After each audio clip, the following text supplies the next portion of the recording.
Thank you, everyone. Thank you, Professor Hanson. It's great to be with you all. I've got 15 minutes. I'm going to put myself on a timer, and I'm going to jump right in. I'll say a little bit more about why the need for the timer for me. But with these 15 minutes, I'm going to start with appreciations, and I'm going to talk fast, folks. So first of all, again, Professor Hanson, Dean Woodward, all of the academic and professional staff, thank you. I appreciate you. Thank you for making today possible. Appreciations for my esteemed colleagues who I have the honor of sharing the air with, Rodrigo, Erica. To the families and friends of the graduates, however you choose to define family and friendship, welcome. And to you, the graduates, congratulations. How about you give yourselves another round of applause?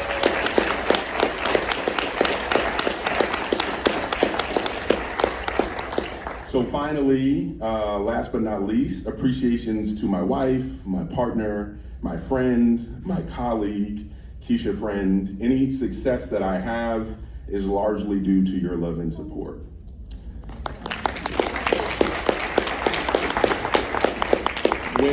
When I was invited to speak as an alum of the MAPS program, I was invited to reflect on my experience and to use all of my idiosyncrasies in this presentation. And I'll start with those idiosyncrasies.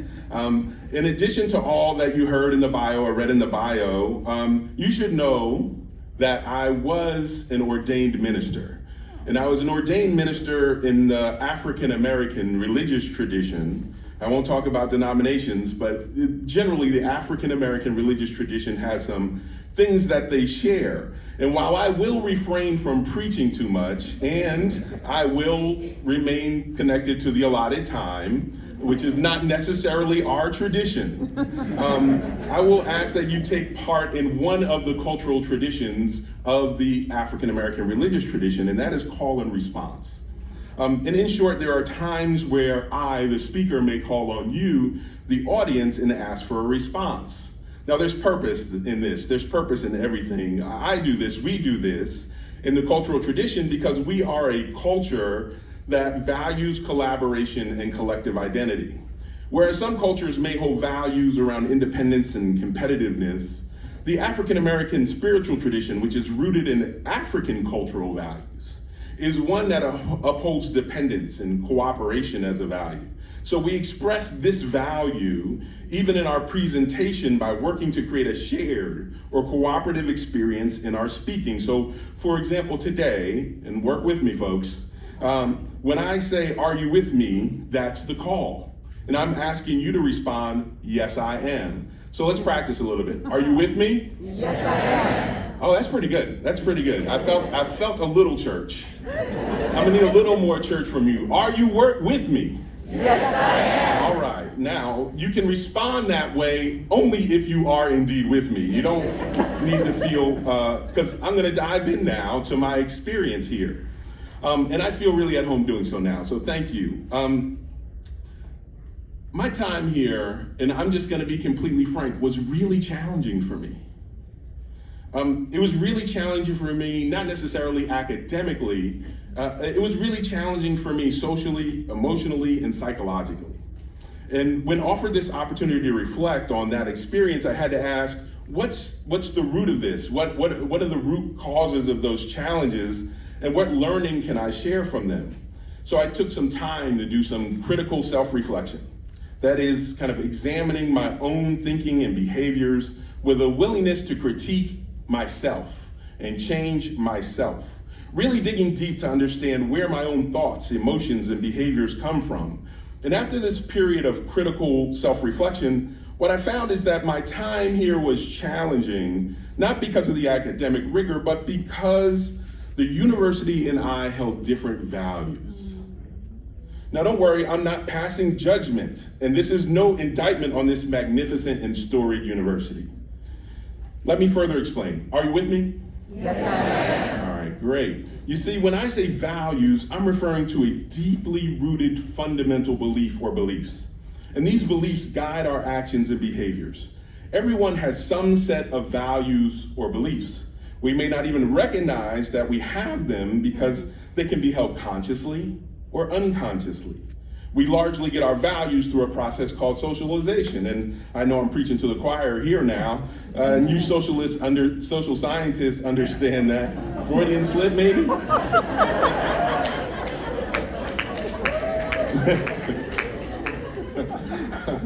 You social scientists understand what socialization is. It's the process of transmitting, receiving, and internalizing the messages that become our beliefs.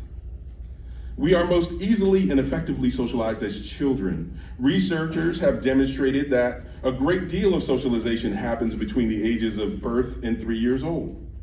Emerging research suggests that prenatal and even epigenetic factors are the beginnings of our psychological, emotional, social, and cognitive development, and thus our socialization. But here's the interesting part. Here's the interesting part to me, that this operates for us as individuals. It operates in dyads. When Keisha and I talk, we're socializing each other. It operates in our family units, but it also operates in our institutions and in our system as a whole.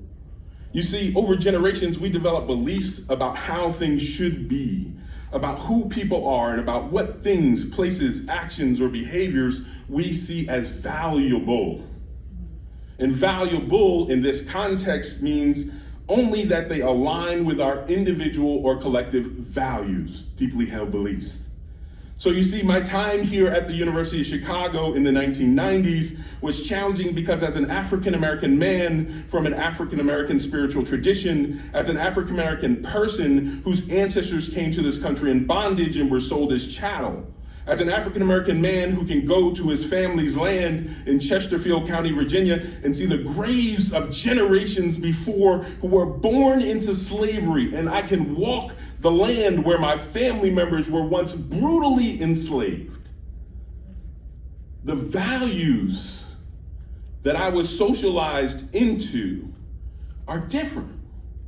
They're not better, they're not worse, but different than the values held by this university founded in 1890 by American captains of industry like Rockefeller and Gates. Again, not judging as good or bad, just different. In fact, the University of Chicago could be commended for allowing people of color early in their history. The university library holds records of the first Black graduates, Cora B. Jackson, 1896, and Spencer Cornelius Dickerson, 1897. Dr. Carter G. Woodson, one of my favorites, was one of the first African-American people to complete a graduate degree here, earning a master's degree in 1908. And it was Woodson who would later write The Miseducation of the Negro in 1933.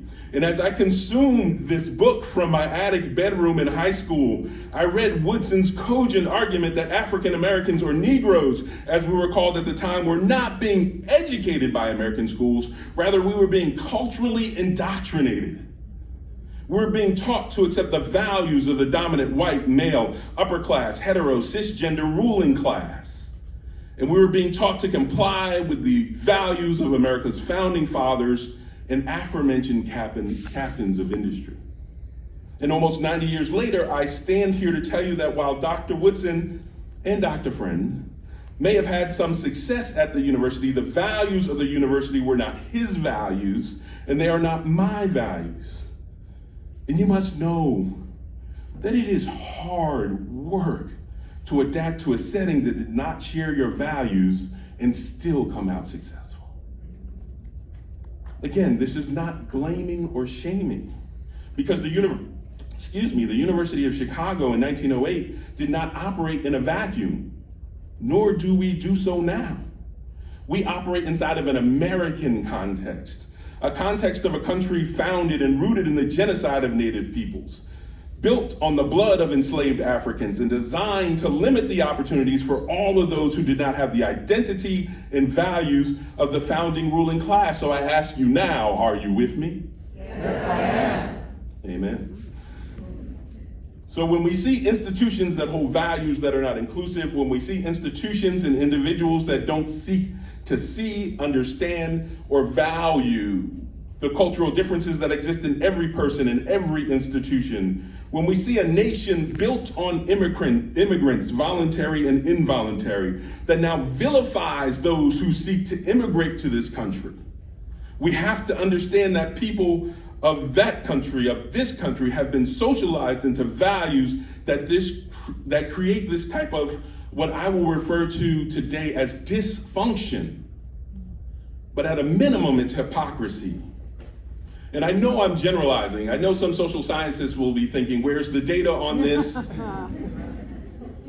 Where's the evidence? And I know I'm generalizing.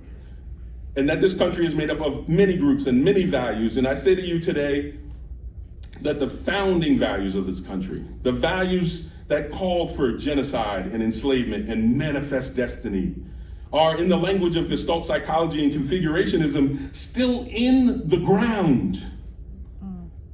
They are still operating in the system. They are still operating in our institutions. And I will confess today that they are still operating in me. Are you with me?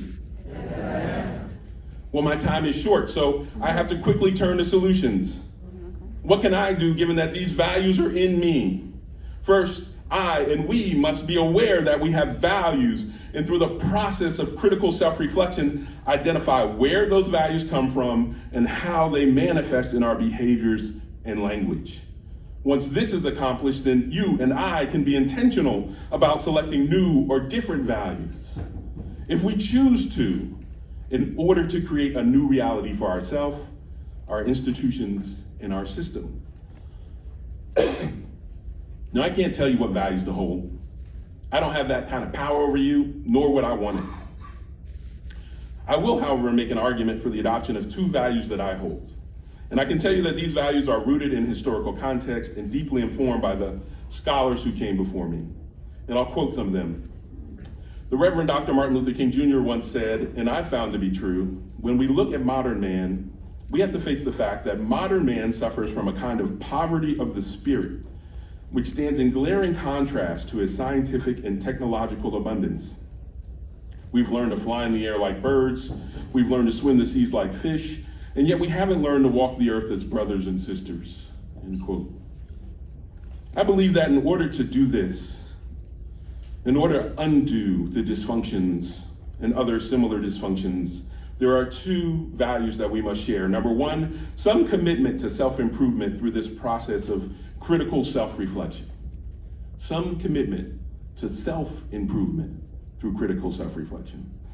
And a commitment to making the world a better place is number two. A commitment to some purpose that makes us more likely to walk the earth as brothers and sisters. There must be two. The first without the second leads to selfish ambition and greed. Nobel Prize winning author George Bernard Shaw said it better than I could. And he says, and I quote, "This is the true joy in life, being used for a purpose recognized by yourself as a mighty one, being a force of nature instead of a feverish, selfish little clod of ailments and grievances, complaining that the world will not devote itself to making you happy. I am of the opinion that my life belongs to the whole community, and as long as I live, it's my privilege to do for it what I can. I want to be thoroughly used up when I die, for the harder I work, the more I live. I rejoice in life for its own sake. Life is no brief candle to me. It's a sort of splendid torch which I have got to hold of for the moment, and I want to make it burn as brightly as possible before handing it on to future generations." End quote. Today, I'm handing off some of my torch to you all.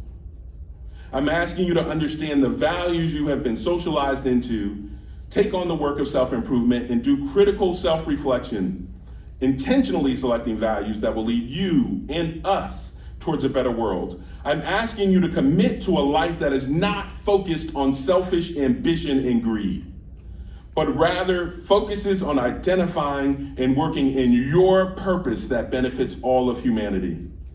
I believe that if we choose healthy, culturally competent, and affirming values, that we collectively can make the world a better place. I'm committed to making this world a better place beginning today. And as I conclude, I ask, are you with me? Yes, I am. Are you with me? Yes, I am. Are you with me? Yes, I am. Well, thank you, and I look forward to working with you all.